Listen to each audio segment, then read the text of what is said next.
कृष्ण कन्हैया गोकुल में बाजे बधैया हो। जन्मे हैं कृष्ण कन्हैया गोकुल में बाजे बधैया हो।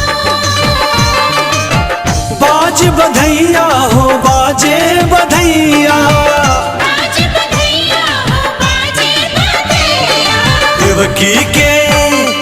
देवकी के जन्मे कन्हैया गोकुल में बाजे बधैया